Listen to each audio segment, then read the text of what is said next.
Assalamualaikum warahmatullahi wabarakatuh. Perkenalkan, nama saya Nurhalisa Malaek.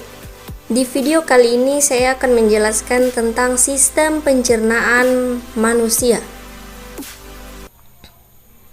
Sistem pencernaan manusia yaitu sistem sempurna untuk mencerna makanan. Sistem dari mulut sampai anus sudah tersusun sedemikian rupa sehingga manfaat dari makanan dapat terserap oleh tubuh manusia. Energi dari proses ini dimanfaatkan untuk melakukan kegiatan kehidupan.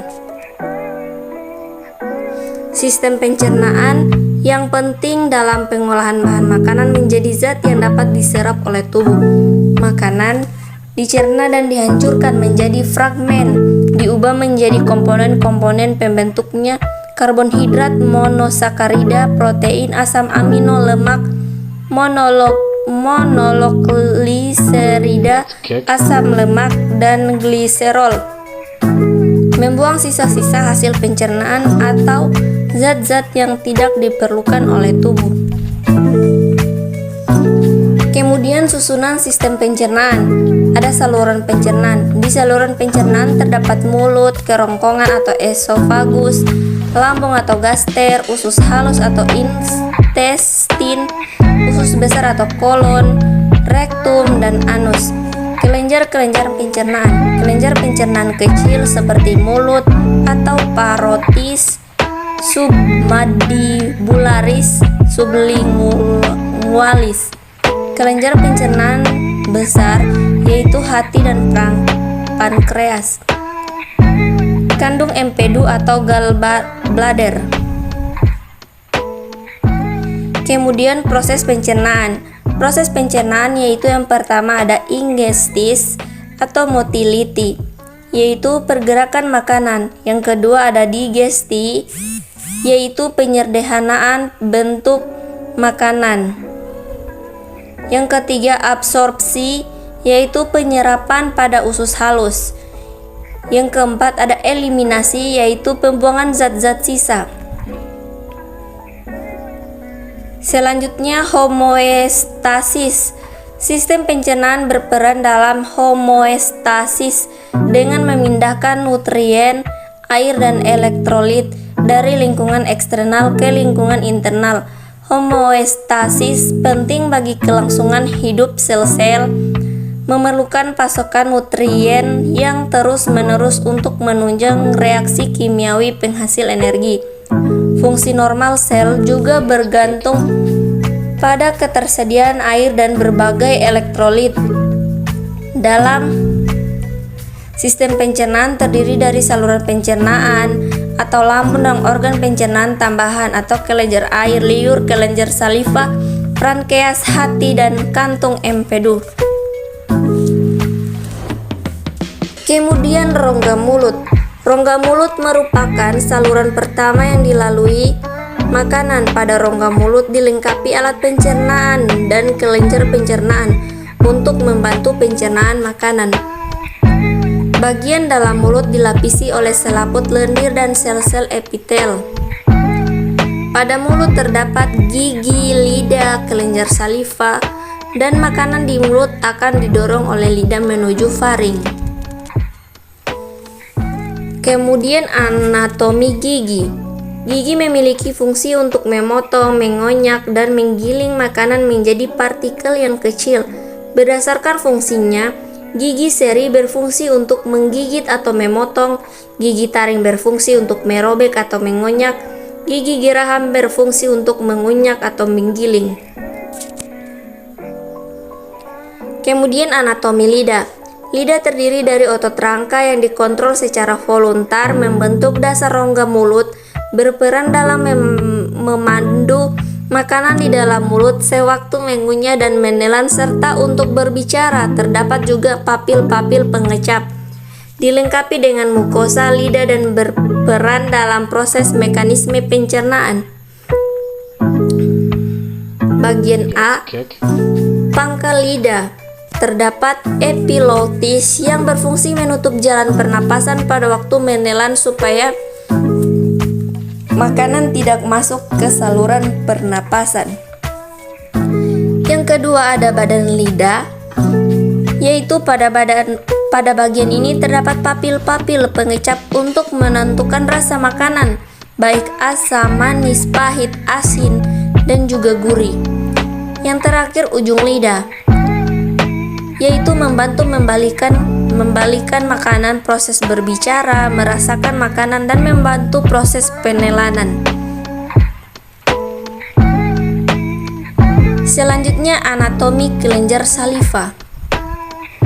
Anatomi kelenjar saliva yaitu yang pertama kelenjar ludah bawah rahang. Kelenjar ludah bawah rahang ini terdapat di bawah rahang, salurannya bernama ductus Whartoni yang bermuara pada rongga mulut dekat frenulum lingua. Yang kedua kelenjar ludah bawah lidah, yaitu terdapat di bawah selaput lendir dasar rongga mulut, bermuara di dasar rongga mulut dan dipersarafi oleh saraf otonom. Yang ketiga ada kelenjar parotis, yaitu terdapat di bawah bagian depan telinga. Kemudian fungsi saliva atau air liur. Yang pertama membasahi makanan agar mudah ditelan. Yang kedua meningkatkan cita rasa dengan meningkatkan rangsangan pada kucuk kencap. Kandungan saliva, amilase dan maltase untuk mencerna sebagian karbohidrat. Yang terakhir lysosim dan peroksidase yang merupakan zat antibakteri. Kemudian pencernaan pada mulut. Pencernaan pada mulut terdapat dua pencernaan. Yang pertama pencernaan mekanik, yaitu fungsinya yang pertama penghancuran makanan oleh gigi, yang kedua pencampuran makanan dengan saliva oleh lidah, yang ketiga proses penilaian bolus makanan ke esofagus. Kemudian yang kedua ada pencernaan kimiawi.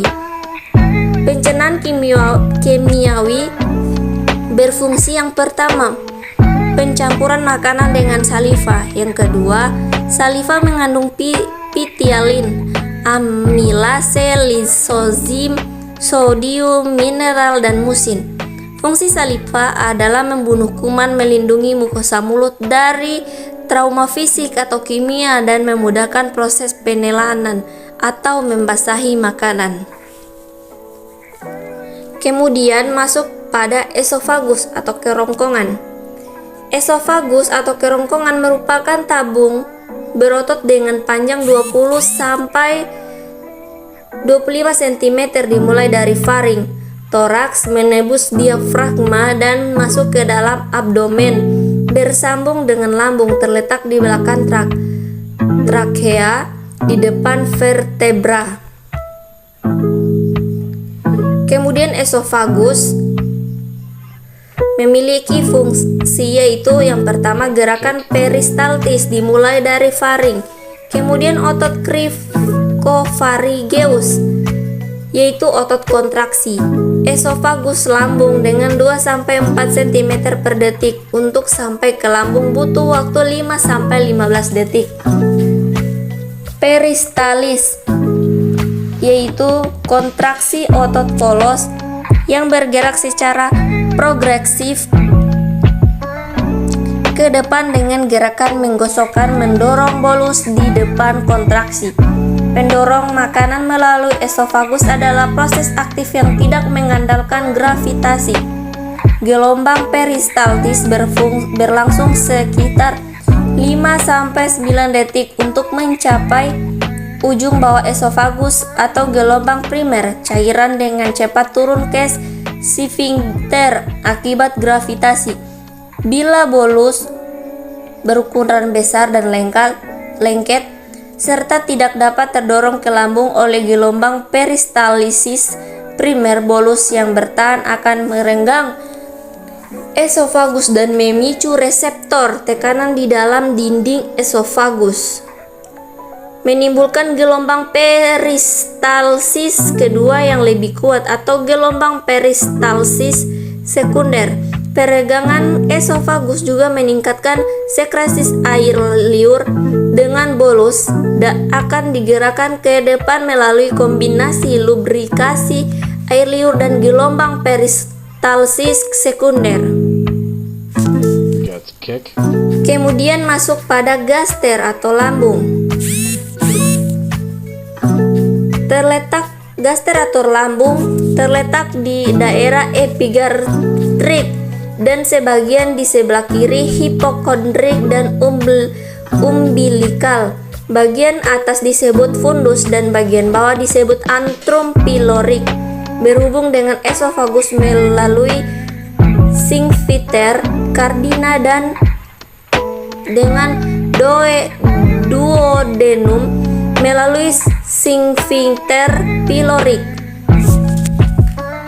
Lambung dibagi menjadi 3 bagian, yaitu fundus, corpus, antrum piloricum.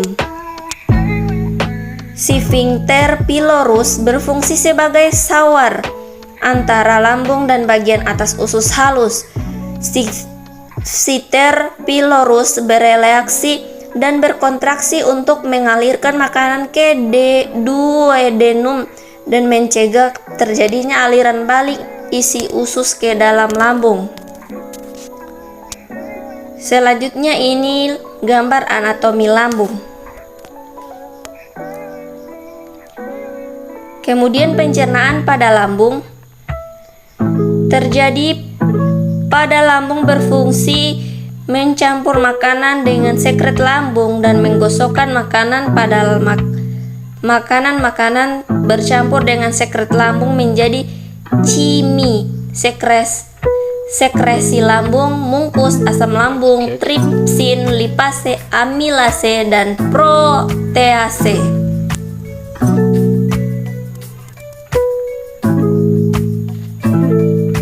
Kemudian usus halus. Usus halus merupakan lanjutan lambung yang terbentang mulai pilorik sampai ileocecal dengan panjang 7 meter menepati sebagian besar rongga abdomen. Terletak di bawah lambung dan hati. Terdapat ductus choledochus dan ductus pancreaticus. Terdapat dari duodenum, jejunum, dan ileum. Kemudian anatomi usus halus. Yang pertama, lapisan mukosa sangat luas karena terdapat lipatan-lipatan mukosa dan fili serta mikrofili yang memudahkan terjadinya absorpsi. Yang kedua, lapisan submukosa terdiri dari anyaman pembuluh darah dan saraf. Yang ketiga, lapisan otot terdiri dari lapisan otot longitudinal dan sirkuler. Selanjutnya, pencernaan pada usus halus. 2 fungsi utama adalah yang pertama pencernaan, yaitu proses pemecahan makanan menjadi bentuk yang dapat tercerna melalui kerja berbagai enzim dalam saluran GI.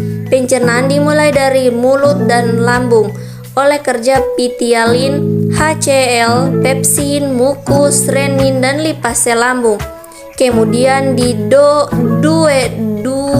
duodenum oleh enzim-enzim pankreas yang menghidrolisis KH, lemak, dan protein menjadi zat yang sederhana.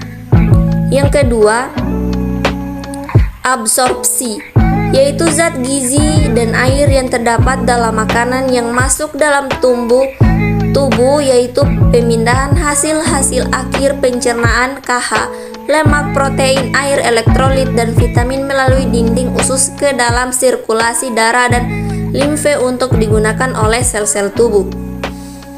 Pada usus halus hanya terjadi pencernaan secara kimiawi saja dengan bantuan senyawa kimia yang dihasilkan oleh usus halus serta senyawa kimia dari kelenjar pankreas yang terlepas ke usus halus.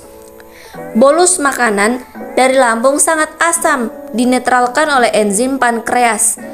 Terjadi emulsi lemak oleh garam empedu untuk memudahkan absorpsi lemak.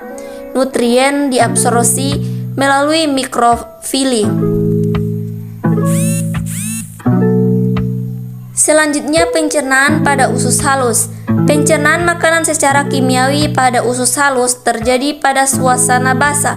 proses sebagai berikut. Yang pertama, makanan yang berasal dari lambung dan bersuasana asam akan dinetralkan oleh bikarbonat dan pankreas. Yang kedua, makanan yang kini berada di usus halus kemudian dicerna sesuai dengan kandungan zatnya. Makanan dari kelompok karbohidrat akan dicerna oleh amilase pankreas menjadi disakarida. Disakarida kemudian diuraikan oleh disakaridase menjadi monosakarida, yaitu glukosa. Glukosa hasil pencernaan kemudian diserap usus halus dan diedarkan ke seluruh tubuh oleh peredaran darah. Kemudian C, makanan dari kelompok protein. Setelah di lambung dicerna menjadi pepton, maka pepton akan diuraikan oleh enzim tripsin, kimotripsin, dan eripsin menjadi asam amino. Asam amino kemudian diserap usus dan diedarkan ke seluruh tubuh oleh peredaran darah. Bagian yang terakhir, makanan dari kelompok lemak. Pertama-tama akan dilarutkan oleh cairan empedu yang dihasilkan hasil hati menjadi butiran-butiran lemak atau droplet lemak, kemudian diuraikan oleh enzim lipase menjadi asam lemak dan gliserol. Asam lemak dan gliserol kemudian diserap usus dan diedarkan menuju jantung oleh pembuluh limfe. Selanjutnya, organ hati. Hati, saluran empedu, dan pankreas, ketiganya terkait erat dengan fisiologi pencernaan. Fungsi utama hati adalah membentuk dan mengekskresikan empedu, metabolisme lipid, karbohidrat dan protein, penimbunan vitamin dan mineral, konjugasi dan ekskresi steroid dan detoksifikasi sejumlah zat endogen dan eksogen. Unsur utama empedu adalah air, yaitu 96 derajat, garam empedu, elektrolit, fosfolipid, kolesterol, garam anorganik, dan pigmen empedu. Garam empedu penting untuk pencernaan dan absorpsi lipid dalam usus halus. Bilirubin adalah hasil akhir metabolisme dan secara fisiologi tidak penting, namun merupakan petunjuk adanya penyakit hati karena bilirubin cenderung mewarnai jaringan dan cairan yang kontak dengannya. Selanjutnya, selain lipid, hati juga berperan penting dalam metabolisme karbohidrat dan protein. Pada metabolisme karbohidrat, monosakarida dan usus halus dirubah menjadi glikogen dan disimpan dalam hati. Kemudian glukosa dilepaskan ke dalam darah untuk memenuhi kebutuhan tubuh. Glukosa dimetabolisme untuk menghasilkan panas dan energi. Hati juga mampu mensintesa glukosa dari protein dan lemak. Pada metabolisme protein, di mana hati mensintesis semua protein plasma kecuali gamma globulin, di antaranya albumin, protrombin, fibrinogen, dan faktor pembekuan darah lainnya. Kandungan empedu berfungsi menyimpan dan memekatkan empedu. Empedu hati tidak dapat segera masuk ke duodenum. Akan tetapi setelah melewati ductus hepaticus, empedu masuk ke ductus cysticus dan ke kandungan empedu. Dalam kandungan empedu, pembuluh limfe dan pembuluh darah mengadsorpsi air dan garam-garam anorganik sehingga empedu dalam kandung empedu kira-kira 5 kali lebih pekat dibandingkan empedu hati. Secara berkala, kandungan empedu akan menggosokkan isinya ke duodenum melalui kontraksi lapisan ototnya dan relaksasi Victor-Odi. Hormon kolesistokimin dilepaskan dari sel duodenal akibat hasil pencernaan dari protein dan lipid yang merangsang terjadinya kontraksi kandungan empedu. Selanjutnya ada kelenjar pankreas. Sewaktu mengalir ke dalam usus halus, isi lambung bercampur tidak saja dengan getah yang disekresikan oleh mukosa usus halus, tetapi juga dengan sekresi pankreas, eksoskrin, dan hati yang mengalir ke dalam lumen duodenum. Pankreas eksoskrin mengeluarkan getah. Pankreas yang terdiri dari dua komponen. Yang pertama sekresi enzimatik, yaitu enzim-enzim proteolitik seperti tripsinogen, amilase, dan lipase. Yang kedua sekresi alkali encer, yaitu sekresi pankreas diatur secara hormonal untuk mempertahankan netralisis isi duodenum dan mengoptimalkan pencernaan. Kemudian usus besar atau kolon. Usus besar merupakan lanjutan usus halus berbentuk U terbalik, terdiri dari appendix vermiformis, colon ascendens, colon transversum, colon descendens, colon sigmoid, dan rektum. Panjang sekitar 140 cm mulai dari valvula ileocecal sampai anus. Kemudian usus besar secara umum terdiri dari cecum, kolon, dan rektum. Usus besar memiliki fungsi yang terpenting adalah absorpsi air dan elektrolit. Kapasitas absorpsi kolon adalah 1.500 sampai 2.000 mili. Bila jumlah ini dilampaui akibat pengiriman air yang berlebihan dari ileum akan terjadi diare. Sejumlah kecil pencernaan dari usus besar terutama disebabkan oleh bakteri dan bukan oleh kerja enzim. Bakteri dalam usus besar menyintesis vitamin K dan beberapa vitamin B. Selain itu juga terjadi fermentasi bakteri beberapa karbohidrat dalam kolon, sekitar 1.000 mili flatus atau kebanyakan dari udara yang tertelan dikeluarkan setiap hari. Usus besar dibagi menjadi 3 daerah, yaitu kolon ascenden, kolon transversum, dan kolon descenden. Fungsi kolon adalah yang pertama menyerap air selama proses pencernaan. Yang kedua, tempat dihasilkannya vitamin K dan vitamin H atau biotin sebagai hasil simbiosis dengan bakteri usus, misalnya E. coli. Yang ketiga, membentuk massa feses. Yang keempat, mendorong sisa makanan hasil pencernaan atau feses keluar dari tubuh, pengeluaran feses dari tubuh atau defekasi.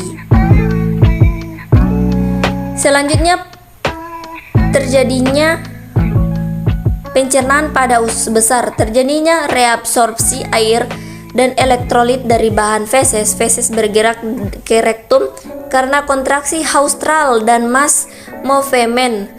Proses defekasi. Ciri khas gerakan usus besar adalah pengaduan haustral, gerakan meremas yang tidak progresif. Ini menyebabkan usus bergerak bolak-balik sehingga memberikan waktu untuk terjadinya absorpsi. Peristalisis mendorong feses ke dalam rektum dan menyebabkan peregangan dinding rektum dan aktivasi refleksi defekasi. Rektum dan anus merupakan lubang tempat pembuangan feses dari tubuh. Sebelum dibuang lewat anus, feses ditampung terlebih dahulu pada bagian rektum. Apabila feses sudah siap dibuang, maka otot sphincter rektum mengatur pembukaan dari penutup anus. Otot sphincter yang menyusun rektum ada 2, yaitu otot polos dan otot lurik. Selanjutnya, gangguan pada sistem pencernaan. Yang pertama ada diare. Apabila kim dan perut mengalir ke usus terlalu cepat, maka defekasi menjadi lebih sering dengan feses yang mengandung banyak air. Keadaan seperti ini disebut diare. Penyebab diare antara lain ansietas atau stres, makanan tertentu atau organisme perusak yang melukai dinding usus. Diare dalam waktu lama menyebabkan hilangnya air dan garam-garam mineral sehingga terjadinya dehidrasi. Yang kedua yaitu konstipasi atau sembelit. Sembelit terjadi jika kim masuk ke usus dengan sangat lambat. Akibatnya air terlalu banyak diserap usus, maka feses menjadi keras dan kering. Sembelit ini disebabkan karena kurang mengkonsumsi makanan yang berupa tumbuhan berserat dan banyak mengkonsumsi daging. Yang terakhir, tukak lambung atau ulkus. Dinding lambung diselubungi mukus yang di dalamnya juga terkandung enzim. Jika pertahanan mukus rusak, enzim pencernaan akan memakan bagian-bagian kecil dari lapisan permukaan lambung. Hasil dari kegiatan ini adalah terjadinya tukak lambung. Tukak lambung menyebabkan berlubangnya dinding lambung sehingga isi lambung jatuh ke organ perut. Sebagian besar tukak lambung ini disebabkan oleh infeksi bakteri jenis tertentu. Kemudian gangguan pada sistem pencernaan. Yang pertama ada appendicitis, yaitu radang pada appendix. Yang kedua adalah konstipasi atau sembelit, kesukaran dalam proses defekasi atau buang air besar. Yang ketiga maldigesti, atau yaitu terlalu banyak makan atau makan suatu zat yang merangsang lambung. Yang keempat parotitis, yaitu infeksi pada kelenjar parotitis, disebut juga gondong. Yang terakhir eksorostomia, yaitu produksi air liur yang sangat sedikit. Itulah hasil pemaparan materi dari sistem pencernaan manusia. Lebih dan kurangnya saya mohon maaf. Wallahu musta'an. Wassalamualaikum warahmatullahi wabarakatuh.